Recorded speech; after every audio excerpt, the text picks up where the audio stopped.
বিসমিল্লাহির রহমানির রহিম। সুপ্রিয় দর্শক শ্রোতা মণ্ডলী, আপনার ডাক্তার শিশু অনুষ্ঠান থেকে আমি ডাক্তার এস.এম. আসাদুজ্জামান জুয়েল আপনাদেরকে জানাচ্ছি সালাম ও শুভেচ্ছা। সুধীবৃন্দ, আমাদের আজকের অতিথি সিলেট এমএজি ওসমানী মেডিকেল কলেজের শিশু সার্জারি তথা পেডিয়াট্রিক সার্জারি বিভাগের সহকারী অধ্যাপক doctor Mohammad Sirajul Islam sir. Sir, আবারও সিলেটের ডাক মাল্টিমিডিয়ার পক্ষ থেকে আপনাকে জানাচ্ছি সালাম ও ফুলেল শুভেচ্ছা। বিসমিল্লাহির রহমানির রহিম। আসসালামু আলাইকুম। আপনাকেও শুভেচ্ছা এবং ধন্যবাদ, এবং সিলেটের ডাক মাল্টিমিডিয়াকেও ধন্যবাদ জানাচ্ছি যে আজকে এই প্রোগ্রামে আপনাকে আমাকে উপস্থাপনা করার জন্য। ধন্যবাদ স্যার। প্রিয় শ্রোতা, শিশু সার্জারি তথা পেডিয়াট্রিক সার্জারি বিভাগটি একটি গুরুত্বপূর্ণ বিভাগ, যেটি জন্মের পর থেকে 18 বছর বয়সীদের নানা রোগের শল্য বা সার্জিক্যাল চিকিৎসা দিয়ে থাকেন। তো আজ এই বিষয়ে জানবো আমাদের আজকের আমন্ত্রিত অতিথি স্যারের কাছে।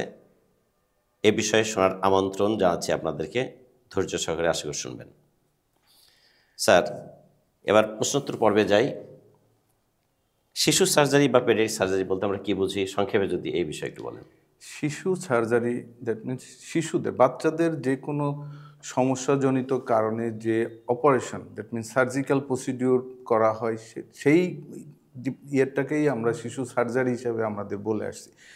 এই ক্ষেত্রে মানে বাচ্চাদের আমাদের দেখা যায় অনেকগুলো জন্মগত মেন সমস্যা হচ্ছে কনজেনিটাল অ্যানোমালি বা আমরা বার্থ ডিফেক্ট, যেটাকে জন্মগত ত্রুটি বলে থাকি। সেই জন্মগত ত্রুটিগুলোকে সার্জিক্যালি আমরা রিপেয়ার করে দেওয়াটাকেই আমরা মানে এই, এবং অন্যান্য আনুষঙ্গিক আরও সমস্যাগুলো আছে, যেমন অ্যাডাল্টের যে ক্ষেত্রে হয় অ্যাকিউট অ্যাপেন্ডিসাইটিস, অ্যাকিউট কলিসিস্টাইটিস, এইগুলোর ক্ষেত্রে এই সব ধরনের চিকিৎসা দেওয়াটাই হচ্ছে শিশু সার্জারি।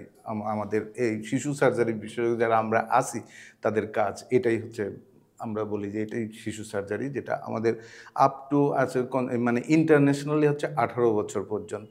কিন্তু যেহেতু আমি উসমানীতে কাজ করি, আমি উসমানী মেডিকেল কলেজে আমরা হচ্ছে 12 বছর পর্যন্ত, আপ টু 12 বছর পর্যন্ত, যেটা হয়তো সামনে একটু বাড়বে, কারণ আমরা এটা ঊর্ধ্বতন কর্তৃপক্ষের সঙ্গে আমরা কথা বলছি এবং ওনারাও এগ্রি, হয়তো কিছুদিনের মধ্যেই আমাদের এজ ইয়েটা আরেকটু বাড়বে। কিন্তু আমাদের কিছুটা এজ লিমিটটা একটু বাড়বে, কারণ কিছুটা আমাদের দেশীয় প্রেক্ষাপটে আসলে কিছুটা মানে সমস্যা হয়, 12-র উপরে চলে গেলেই সমস্যা হয়। এইগুলো চিন্তা করেই আমাদের 12 পর্যন্ত রাখা আছে। এখন দেখা যাক, আমরা কথা বলছি এটা নিয়ে, সংশ্লিষ্ট কর্তৃপক্ষ ভেবে দেখবেন, এটা কথা হয়েছে আমাদের অলরেডি। ধন্যবাদ স্যার সুন্দর বক্তব্যের জন্য। সুধীর শ্রোতামণ্ডলী, স্যার যেটা বললেন যে শিশু সার্জারি বিভাগে অর্থাৎ বাচ্চাদের বা শিশুদের বয়স যে আমরা নির্ধারণ করে থাকি জন্মের পর থেকে শুরু করে 18 বছর বয়স পর্যন্ত ইন্টারন্যাশনাল রিকগনাইজড যে সমস্ত শল্য চিকিৎসা বা সার্জারি করা হয় বিভিন্ন রোগের জন্য, সেই বিভাগটি হচ্ছে আজকের আমাদের আমন্ত্রিত অতিথি সহকারী অধ্যাপক ডাক্তার মোহাম্মদ সিরাজুল ইসলাম স্যারের কাছে যেটা শুনলাম, এই চিকিৎসাগুলো দিয়ে থাকেন অপারেশনের মাধ্যমে। তো এর মধ্যে স্যার যেটি অ্যাড করলেন বা যোগ করলেন সেটা হচ্ছে বাচ্চাদের সাধারণত দেখা যায় যে কনজেনিটাল বা জন্মগত কিছু বার্থ ডিফেক্ট থাকে।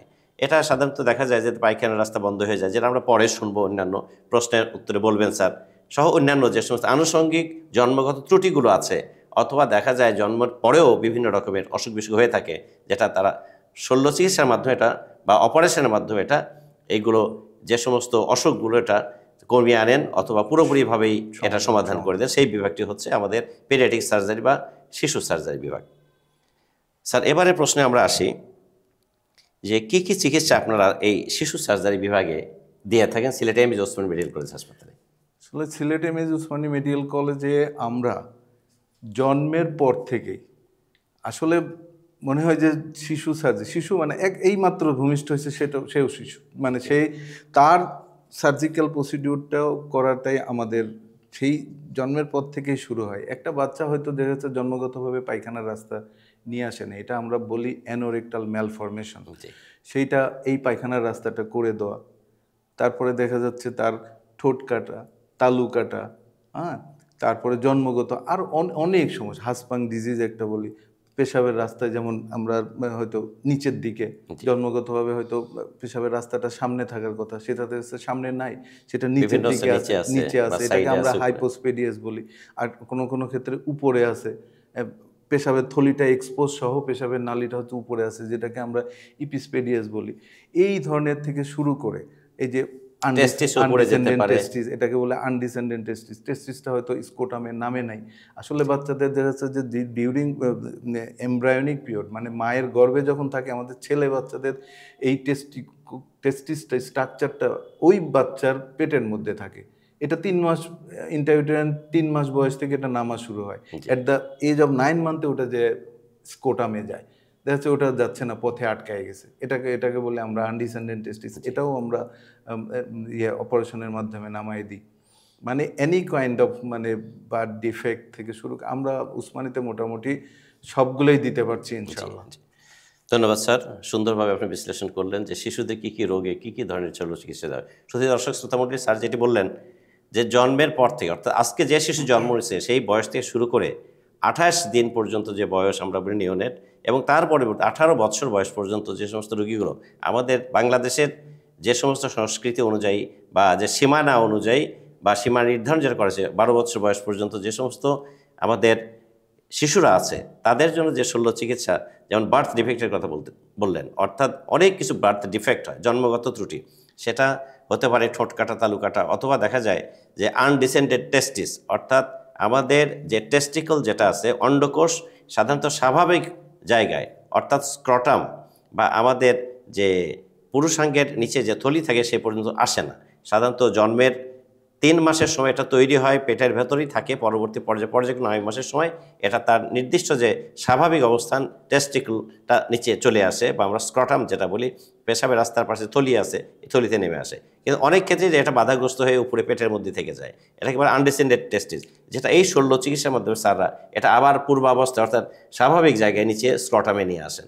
এই এছাড়া ঠোঁট কাটা, তালু কাটা শুরু করে হার্সপাং ডিজিজ, যে পেটের আলাদা একটা নালীটা বাইরে নিয়ে এসে সেখানে পায়খানা পেশাব যাতে করতে পারে সেই ব্যবস্থা সহ অন্যান্য অপারেশনগুলো স্যাররা করে থাকেন। এটি হচ্ছে আমাদের সিলেট এমএজি ওসমানী মেডিকেল কলেজের পেডিয়াট্রিক সার্জারি বিভাগের কাজকর্ম। শুধু দর্শক শ্রোতা মণ্ডলী, এবার তৃতীয় প্রশ্নে আমরা যাচ্ছি স্যারের কাছে। তৃতীয় প্রশ্ন হচ্ছে, কত বছর বয়স পর্যন্ত আপনারা শিশুদের শল্য চিকিৎসা দেন? নিওনেট অর্থাৎ জন্মের পর থেকে 28 দিন বয়সী বাচ্চাদের চিকিৎসা কি আপনারা দিয়ে থাকেন কিনা? অবশ্যই দিয়ে থাকি। আসলে আমরা যেটা ওই যে আপনি কথাই আসছে যে ইন্টারন্যাশনালি আসলে আমরা 18 বছর, উসমানীর কথা বলছি 12 বছর, কিন্তু আমরা কিন্তু বাইরে ঠিকই 18 বছর পর্যন্ত দিয়ে যাচ্ছি। বাইরে মানে আমরা যখন উসমানীর বাইরে আমাদের সিলেটে অনেক বেসরকারি ইয়েতে আমরা 18 বছরের নিচে পর্যন্ত কিন্তু এই চিকিৎসা দিচ্ছি। সব ধরনের বাচ্চাদের সার্জিক্যাল প্রসিডিওর আমরা করছি। আর প্রথমত আপনি যেটা বললেন নিওনেট, এই জন্মের 1 থেকে 28 দিন পর্যন্ত, এটা তো ইনভেরিয়েবলি আমরা দিচ্ছি। কারণ আমরা দেখে হয়তো যাদের একটা কনজেনিটালি মানে অ্যাবনর্মাল মানে বার্থ ডিফেক্ট বাচ্চা যে ফ্যামিলিতে একটা আছে, এটা একটা বড় ধরনের ট্র্যাজেডি। আসলে একদম জন্মের এই মাত্র জন্ম হয়েছে একটা বাচ্চা, উইদিন 24 আওয়ার্সের মধ্যে আমরা অপারেটিভ প্রসিডিওরে যাচ্ছি, সার্জিক্যাল প্রসিডিওরে যাচ্ছি।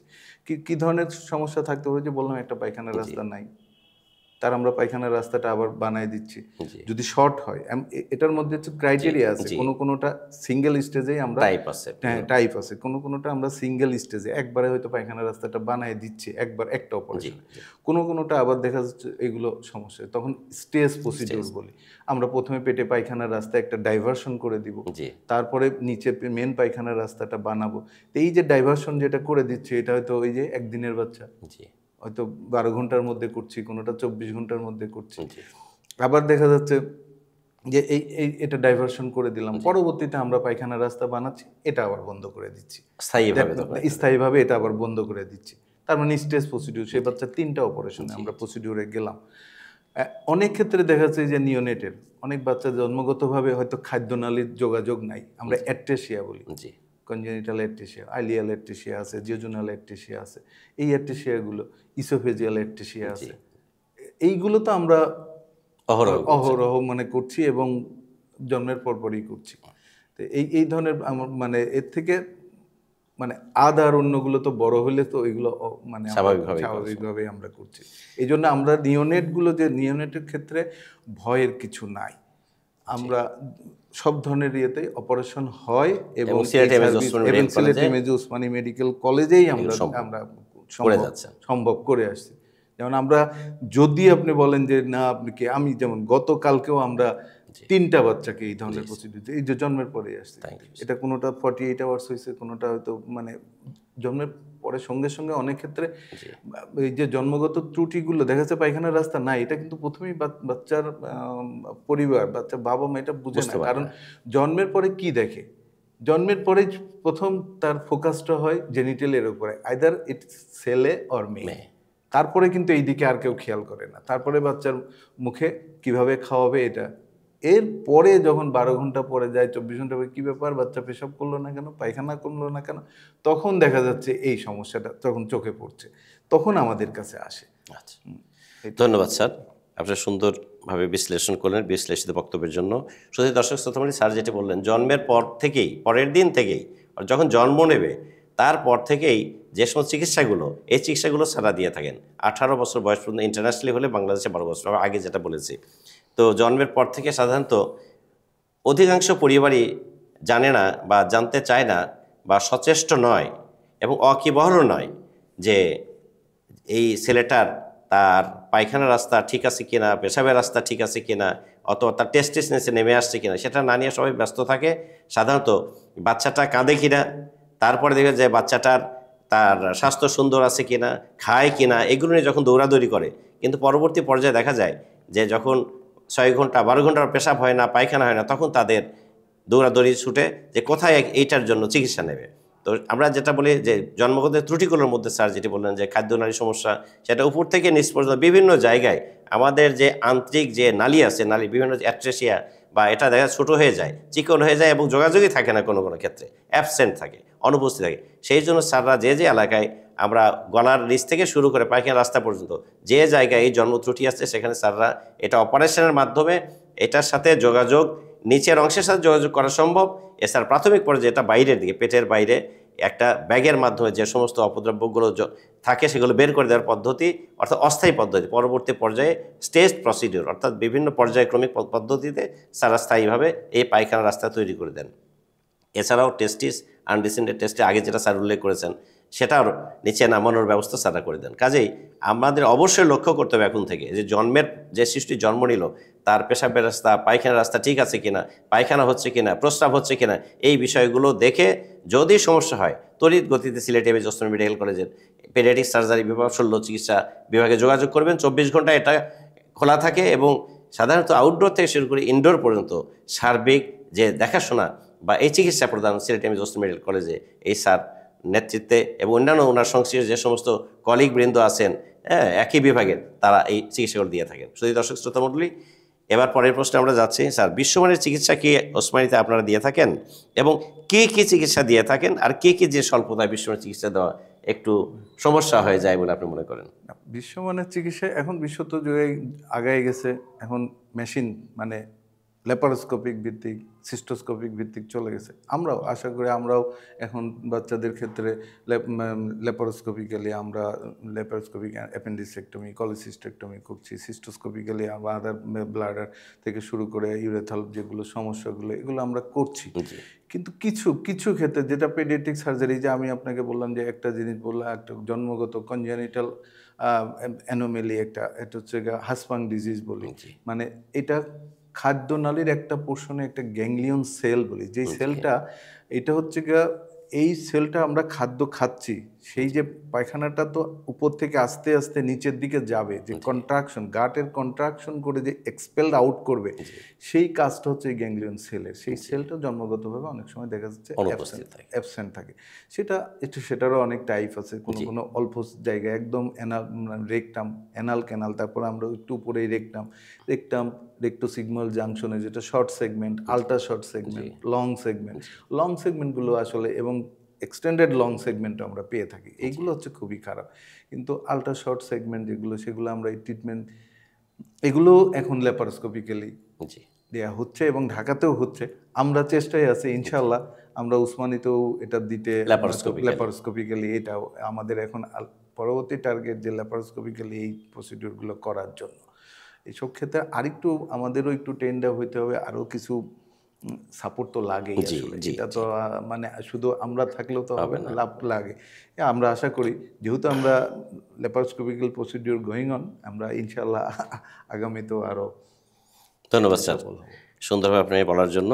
শুধু দর্শক শ্রোতা, স্যার যেটি বললেন যে সিলেট এমএজি ওসমানী মেডিকেল কলেজে বিশ্বমানের সব চিকিৎসাগুলি দেওয়া হয়, যেমন এন্ডোস্কোপিক্যালি, মাইক্রোস্কোপিক্যালি এবং ওপেন সার্জারি তো অহরহে হচ্ছে। তো একটার ক্ষেত্রে যেটা বললেন যে ল্যাপারোস্কোপিক্যালি হার্টস্ট্রাং ডিজিজের কথা বললেন, এটা বিভিন্ন ধরনের আছে, তার অবস্থানগত কারণে কোনোটা একদম দেখা যায় বায়ুপথের কাছাকাছি অবস্থান করতে পারে, তার উপর দিকে রেক্টোসেগমেন্ট জাংশন বা তারও উপরে হতে পারে, যেটা সাধারণত আমার ল্যাপারোস্কোপিক্যালি করা সুবিধাজনক। তো সাধারণত দেখা যায় স্যাররা কিছু কিছু করছেন, অথবা প্রসারিত আকারে করতে গেলে স্যারদের আরও প্রশিক্ষণের দরকার আছে। এবং আমাদের যে টিম ওয়ার্ক, যেটা আর কি, আমার টিমের যে সমস্ত চিকিৎসকবৃন্দ, সিনিয়র জুনিয়র অর্থাৎ প্রফেসর, সহযোগী অধ্যাপক, অ্যাসোসিয়েট প্রফেসর অথবা অ্যাসিস্ট্যান্ট প্রফেসর স্যাররা যেটা আছেন এবং সংশ্লিষ্ট যে চিকিৎসক, তাদের ট্রেন্ড আপ করতে হবে, সেটা দেশে এবং বিদেশে। বিদেশে যেতে গেলে প্রায়ই দেখা যায় আমাদের অন্যান্য বন্ধু প্রতিম যে সমস্ত ডিসিপ্লিনগুলো আছে বা যে সমস্ত পেশাজীবীরা, তারা প্রয়োজনে অপ্রয়োজনে অনেকেই বিদেশে যান, কিন্তু আমার চিকিৎসকবৃন্দ সরকারি বা বেসরকারি যেই হোক না কেন, তাদের ট্রেনিংয়ের জন্য যে জিও গভর্নমেন্ট যে অর্ডার, যেটা আদেশ, এটা পেতে অনেক কষ্ট হয়। অনেকে নিজের থেকে টাকা পয়সা খরচ করে পেতে চান না। বর্তমান সরকার বাহাদুর ইন্টারিম গভর্নমেন্ট আছে, আমি আশা করব তথা মন্ত্রণালয় এবং সংশ্লিষ্ট অধিদপ্তরের কাছে আমরা আশা করব যে এই জিও ব্যাপারটা সহজতর করে, যাতে আমাদের এই বুদ্ধিদীপ্ত চিকিৎসকবৃন্দকে বাইরে পাঠিয়ে অন্যান্য উন্নত দেশের এই চিকিৎসা ব্যবস্থার জ্ঞান অর্জন করে আবার আমাদের দেশে ফিরে আসবে, এই প্রত্যাশা আমরা রাখতে চাই, আবেদনটি রাখতে চাই। আশা করি আমাদের এই সিলেট এমএজি ওসমানী মেডিকেল কলেজের যে সামান্য স্বল্পতা আছে, এই স্বল্পতাটা ঘুচে যাবে এবং আমার সিলেটবাসী প্রায় 1.5 কোটি মানুষের আশা ভরসা চল Sylhet MAG Osmani medical college হাসপাতাল এখানে স্বাভাবিকভাবে সুন্দরভাবে সব চিকিৎসাগুলোই দিতে পারবেন বলে আমি আশা রাখি। সেই দর্শক শ্রোতা মণ্ডলী, আমরা অনুষ্ঠানের শেষ পর্যায়ে এসে গেছি। এবার আমাদের শেষ প্রশ্ন, স্যার শিশু সার্জারি এই চিকিৎসার জন্য বা পেডিয়াট্রিক সার্জারি চিকিৎসার জন্য কি ঢাকা বা বিদেশ যাওয়ার দরকার আছে বলে আপনি মনে করেন? আমরা আসলে আমরা আসলে সব চিকিৎসাগুলোই দিচ্ছি। কিছু কিছু ক্ষেত্রে দু একটা জিনিস, যেমন আমরা যেটা করতে যে উসমানীতে যেটা করতে যে দু একটা বাধাগ্রস্ত হচ্ছি। যেমন আমরা নিওনেট, এই যে আমি আপনাকে বললাম যে আমরা গতকাল এবং আজকে প্রায় 5টা নিওনেটকে আমরা সার্জিক্যাল প্রসিডিউর হয়েছে আমাদের উসমানীতেই। কিন্তু এইসব ক্ষেত্রে যে পরবর্তীতে যে সমস্যাটা হয় যে এনআইসিইউ, আমাদের নিওনেটাল যে আইসিইউ, এই নিওনেটাল আইসিইউটার আসলে পুরোপুরি ওইভাবে এখনো খুলে নাই, উসমানীতে নাই। কিন্তু হ্যাঁ, আমাদের বিগত ডিরেক্টর স্যারের তত্ত্বাবধানে আমাদের যে স্ক্যানো একটা আছে, এখানে 30টার মতো বেড আছে, স্ক্যানো বিভাগটা। এইখানে কিন্তু নিওনেটদেরকে সার্ভিস দেওয়া হচ্ছে এবং এই স্ক্যানোতে 30টা বেডের মধ্যে 4টা আছে হচ্ছে ভেন্টিলেটর সাপোর্ট দেওয়ার মতো। আমরা এখন আমাদের আশার একটা যে আমরা ওই নিওনেটাল স্ক্যানো ডিপার্টমেন্টের যে ডিপার্টমেন্টাল হেড স্যার আছেন, ওনার সঙ্গে আমরা যোগাযোগ করে ওইগুলোও আমরা এখন মানে কনসাল্ট করে ভেন্টিলেটরটা খালি থাকার নিমিত্তে অথবা খালি রেখে আমরা সার্জিক্যাল প্রসিডিউরে যাচ্ছি, প্রয়োজন হলে ওটাকে তখন এনআইসিইউ সাপোর্টে আমরা ভেন্টিলেটর সাপোর্টে দিচ্ছি। এই কিছু আসলে লিমিটেশন ছাড়া আমরা মনে করি না যে আমাদেরও ঢাকা বা বিদেশ যাওয়ার দরকার আছে। আমার ম্যান পাওয়ার আমরা আছি, আমরা করছি, আমাদের দিক থেকে কোনো মানে এই ধরনের কোনো নাই। বললাম যে কিছুটা লিমিটেশন, এটা তো আমি পেরিফেরিতে বসে আমার তো কিছু লিমিটেশন থাকবে এই জিনিসগুলো। এছাড়া আমাদের ম্যান পাওয়ার স্কিলনেসের দিক থেকে আমরা মনে করি না যে আমাদের কমতি আছে। ধন্যবাদ স্যার। শুধু দর্শক শ্রোতা মণ্ডলী, স্যার যেটি বললেন যে এই শিশু শল্য চিকিৎসা বা পেডিয়াট্রিক সার্জারি করার জন্য ঢাকা বা বিদেশ যাওয়ার দরকার নেই, তবে কিছু এখানে লিমিটেশনস আছে, সীমাবদ্ধতা আছে। সেটি হচ্ছে যে অপারেশন শুধু করলেই নয়, এই ছোট ছোট বাচ্চাদের অনেক সময় দেখা যায় এনআইসিইউ সাপোর্ট, অর্থাৎ নিওনেট যে ইন্টেনসিভ কেয়ার ইউনিট সাপোর্ট, বাচ্চাদের যে আইসিইউ আমরা বলে থাকি, সেইটার লিমিটেশনস আছে। অর্থাৎ আমাদের Sylhet MAG Osmani medical college হাসপাতালের পরিচালক মহোদয় ব্রিগেডিয়ার জেনারেল মাহবুবুর রহমান ভূঁইয়া সাহেবের সময় থেকে শুরু করে বর্তমান যে আমাদের পরিচালক ব্রিগেডিয়ার জেনারেল মোরাশেদ মনির স্যার, ইনাদের তত্ত্বাবধানে Sylhet MAG Osmani medical college হাসপাতাল স্ক্যানো যে সিস্টেমটা করা হয়েছে, বিভাগটি করা হয়েছে, এখানে 30টা সিট এবং এই 30টা সিটের মধ্যে মাত্র 4টি বা 5টি শুধু অপারেশন পরবর্তী এনআইসিইউ যে ভেন্টিলেটর সিস্টেম হিসেবে। হ্যাঁ, যেমন আপনাকে আসলে আরেকটু বলি, আমাদের পেডিয়াট্রিক সার্জারি মানে শিশু সার্জারি কিন্তু পুরোপুরি আলাদা একটা ডিপার্টমেন্ট, যেটাকে এইখানে অ্যাকর্ডিং টু অর্গানোগ্রাম অনুযায়ী আমাদের অনলি 30 বেড, জি বাট 30 বেডের এগেনস্টের যে ম্যান পাওয়ার জি সেটা কিন্তু আমরা নাই। 30 বেডের এগেনস্টে অর্গানোগ্রামে যে ম্যান পাওয়ার আছে সেটা কিন্তু নাই। চিকিৎসকদের শরীর করে সব নাই, লেভেলে। আমাদের ফুল প্রফেসর নাই, জি আমাদের অ্যাসোসিয়েট প্রফেসর নাই। তো আমাদের এই যে সীমিত একটা 30 বেডের এগেনস্টে যে অর্গানোগ্রামে যে ম্যান পাওয়ার আছে সেটা কিন্তু নাই। কিন্তু আমরা প্রতিদিন আপনি গেলে আমার ওয়ার্ডে দেখবেন যে আমরা নিয়ার অ্যাবাউট 100, কোনো সময় 100+ পেশেন্টকে সার্ভিস দিয়ে যাচ্ছি এটা প্রতি মাসে প্রতিদিন প্রতিদিন দিয়ে যাচ্ছে। প্রতিদিন থাকে। আর যার operation কারণে প্রতিদিন যার কেমন কারণে আমরা প্রায় এই গত আমাদের মানে বর্তমানে যে ডিডি স্যার আছেন ওনার সঙ্গে আলাপ করে আমরা পরে আমাদের আগে 16টা বেড ছিল, এখন আমরা এক্সট্রা, এখন আমরা এই এক্সট্রা বেড আরো 10-12টা বাড়াইছি। বাড়ানোর 30টা ছিল আরো 16টা। 16টা ছিল, মানে আমাদের 30 বেড ছিল এক্স্যাক্টলি, আর হচ্ছে 16টা আমরা আরো আগের থেকেই ছিল, পরে আমরা আরো 10টা পর্যন্ত বাড়াইছি। টোটাল তাহলে হলো তাহলে টোটাল হলো হচ্ছে 656টা। 56টা। এই বাড়ানোর পরেও আমার কিন্তু ফ্লোরে রোগী থাকে। এবার প্রতিটা রোর মধ্যে 3টা করে পেশেন্ট, 2-3টা করে পেশেন্ট থাকে। ধরেন রোর মধ্যে দুইটা থাকে, একটু সাইডে 2-4টা থাকে। আর বেড হচ্ছে 30টা। বেড হচ্ছে এখন হচ্ছে আমার 56টা। 56টা বেড। পেইং বেড 6টা, পেইং বেড 6টা, আর বাকি হচ্ছে গিয়া সব অর্ডিনারি বেড আর 24টা। এখন আমরা এক্সট্রা আরো মানে ফ্লোরিং হিসেবে করছি, আর ফ্লোরিং তো আছেই না, এক্সট্রা বেড হচ্ছে এটা বেড, অর্থাৎ টোটাল 56 বেড। 56, আর এক্সট্রা থাকে হচ্ছে ফ্লোরে ম্যাট্রেস, ফ্লোর ম্যাট্রেসে থাকে সব মিলে প্রায় শতাধিক, নিয়ার অ্যাবাউট 100, কোনো 100 ক্রস।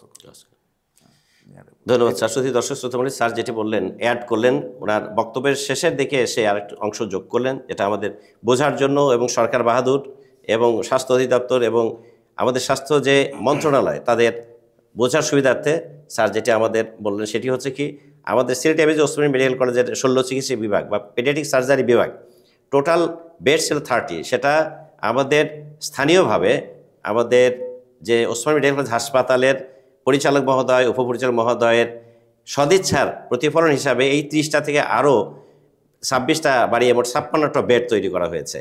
তো এর বাইরেও ফ্লোরে এক্সট্রা বেড হিসাবে সব মিলে প্রায় শতাধিক রোগী এখানে অবস্থান করেন, চিকিৎসা দিয়ে যাচ্ছেন। কিন্তু আমাদের যে স্ট্রাকচার আছে, যে আমাদের Sylhet MAG Osmani medical college এই পেডিয়াট্রিক সার্জারি বিভাগের অর্গানোগ্রাম অনুযায়ী এখানে প্রফেসরের অভাব, পদ শূন্য, এবং অ্যাসোসিয়েট প্রফেসর পদ আছেন কিন্তু মানুষ নেই। আর বাকি যে নিচের তারা অ্যাসিস্ট্যান্ট প্রফেসর এবং চলতি দায়িত্বে অ্যাসোসিয়েট প্রফেসর বা অন্যান্য যারা আছেন, এই সমস্ত আমাদের লোক বল দিয়েই কিন্তু সুন্দরভাবে পরিচালিত হচ্ছে। তো আশা করব যে এই পদগুলো অতি শীঘ্রই যে কোনোভাবে সুপারনিউমারের পদ তৈরি করা হোক, অথবা এই পোস্টগুলো পূরণ করার ভিত্তিতে এই সিলেট এমএজি ওসমানী মেডিকেল কলেজে পেডিয়াট্রিক সার্জারি আরও সুন্দরভাবে তার কর্মকাণ্ড পরিচালনা করবে, এই আশাবাদ সরকারের প্রতি আমি রাখছি। অতি সত্বর যাতে এই পদগুলোকে নিয়োগ দেওয়া হয়, এই আশাবাদ রাখছি। পরিশেষে আপনাদের সবাইকে জানাচ্ছি যে কোনো ধরনের জন্মের পর থেকে 18 বছর বয়সী বা 12 বছর বয়সী বা 13-14 যাই হোক না কেন, সবাই এই সিলেট এমএজি ওসমানী মেডিকেল কলেজের চিকিৎসার জন্য প্রয়োজন হয়ে আসবেন। যিনি জানেন না তাকে জানানোর দায়িত্ব আমাদের প্রান্তিক জনগোষ্ঠী সবারই, এবং আমরা যারা শহরে আছি বা শহরের বাইরে আছি এই ব্যাপারটা আমরা জানলাম। প্রবাসীও যারা আছি তারাও দেশে আসেন, বা প্রবাস থেকে এই জিনিসটা যারা শুনছেন, যারা দেখছেন, তারা অবশ্যই এই বিষয়গুলো অবহিত হয়ে এই ধরনের চিকিৎসা আমাদের Sylhet MAG Osmani medical college হাসপাতালে নেবেন। এই বিভাগটি স্বর্ণপূর্ণ হবেন। 24 ঘন্টা এই বিভাগটি খোলা থাকে। আশা করি এই ব্যাপারে সবাই অবহিত হলেন।